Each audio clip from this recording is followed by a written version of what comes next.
নমস্কার, আমি অপু। আমাদের গালগপ্প চ্যানেলে এই সপ্তাহে 25শে বৈশাখ উপলক্ষে রবীন্দ্রনাথ ঠাকুরের যে গল্পটা এসছে দুরাশা, সেটাকে আপনারা শুনেছেন? না শুনলে এখন শুনে দেখুন। এই গল্পে আমি নায়কের ভূমিকা অভিনয় করেছি।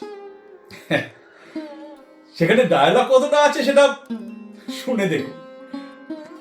আর হ্যাঁ, এই গল্পের পোস্টারটা কিন্তু আমি করেছি।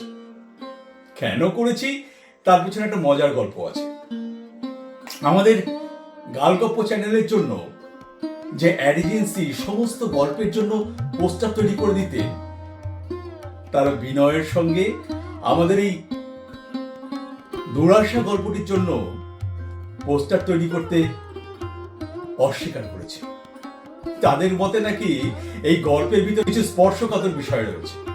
কিন্তু বিশ্বাস করুন, আমাদের কাছে কিন্তু রবীন্দ্রনাথ ঠাকুরের দুরাশা গল্পের কোথাও এতটুকুও স্পর্শকাতর কোনো বিষয়ই আমরা খুঁজে পাইনি। আচ্ছা, আপনারা শুনে দেখুন তো, আপনাদের কাছে এই গল্পটির কোনো বিষয় স্পর্শকাতর মনে হয়েছে কিনা শুনে জানাবেন কিন্তু। তবে হ্যাঁ, এই অ্যাড এজেন্সির অস্বীকার করার কারণে একটা ভালো জিনিস কিন্তু হয়েছে, আমি পোস্টার করা শিখে গেছি।